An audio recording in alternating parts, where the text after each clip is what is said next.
Welcome back to Get Down to Business, the show all about small business, jobs, and entrepreneurship. And I am absolutely thrilled and honored to be joined by Abraham Jin, the CEO of Jin Consulting Group in Kansas City, who truly has been an expert in many areas of entrepreneurship and many areas of working with the nonprofit National Association of Asian American Professionals in Kansas City. So there's been a lot of conversations right now about maintaining the right culture and environment in business and personal life and so on. So Abraham, welcome to Get Down to Business.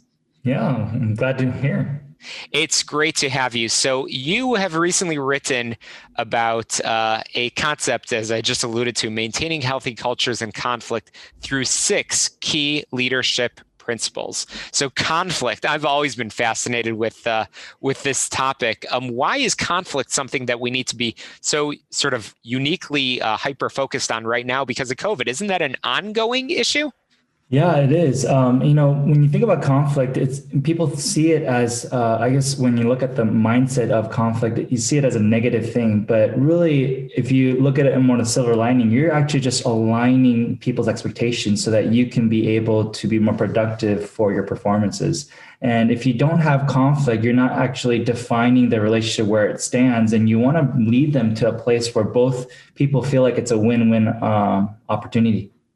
Absolutely. So let's rewind for a second and let's talk a little bit about all of your community involvement and a little bit about your background. I know that you're a major networker out in Kansas City and have received many awards. So what is the background that leads you to that interest in culture and environment, and I guess the founding of Jin Consulting? It really started with a passion for people. I've always been in the people space, worked both in a nonprofit and the profit, but really had a passion to knowing and unlocking people's potential.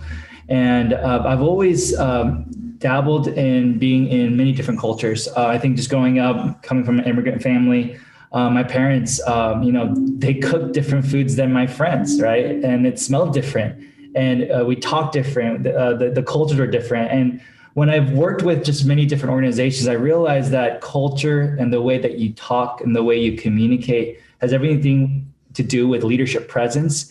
And I found that culture and leadership was a big ingredient of why teams were thriving and why teams were not doing well. And you can amplify that for the whole organization. And you can basically see the culture that comes from the leadership behaviors and language that is curated from the leadership and above.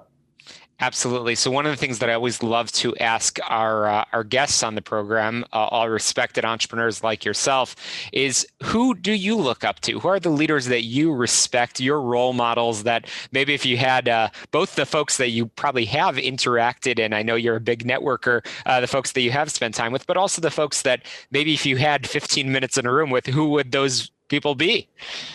Well, honestly, currently, I'm part of a wider network of global leadership consultants that are really focusing on liberating their circle of influence. And one of the founders of a group that I'm part of is called Giant Worldwide. And his name is Steve Cockram and Jeremy Kubicek. They really opened my eyes on how to even further processes of unlocking people's potential, but just their intent for the standard of leadership is so different. They make it very clear. The standard of leadership is really about high support and high challenge, where you can create greater opportunities and more empowerment. And they live it out. So it's not just about talk and confession, that they actually are basically wanting this, but they actually are behaving in this way. And so I think it's both and. Like when you see a leader who are able to communicate their intent for the liberation of the other person on the other side of you, at the same time, they're actually walking it out. That's someone who's so self-aware, who is walking in integrity, not moving out of hypocrisy. And it's just compelling for you to follow, right? They're a leader worth following. Absolutely. So, in the segment intro, I mentioned that you outlined 6 key leadership principles. I want to focus on a couple over here, and these are 6 principles that you suggest that successful leaders follow. And you talk about ensuring relationships to be the top priority or be the first priority. Can you tell us a little bit about why you included that as one of those 6 leadership principles? Yeah, what we found is that through research with looking at high performing teams, we've also looked at the context of Google's research of what a great team looks like. You need psychological safety, you need trust, you need all the components, but we kind of break it down into these kind of categories. Number one is communication. Right? If you're not able to know the voice of yourself and the voice of the other person and make sure that you know how to contextualize it in light of who they are, it's really hard to actually have aligned communication. And then from that communication, we really want to grow the relationship. It's not enough just so that we can be on the same page, but you want to be able to maximize the full potential of each of that relationship so that you're leveraged and you're positioned in a place where you can be vibrantly walking out your sweet spot. Then from there, we want to align them to a place where you can be able to know, what is your mission? What is your vision? What is your structures and tactics and strategy? And making that very clear so that it's aligned for them. And the alignment looks very different for different people, depending on who they are. And so to be able to make sure that you have traction in regards to what makes sense to them and what they need. Do they need more short-term or long-term? And being able to clarify those things.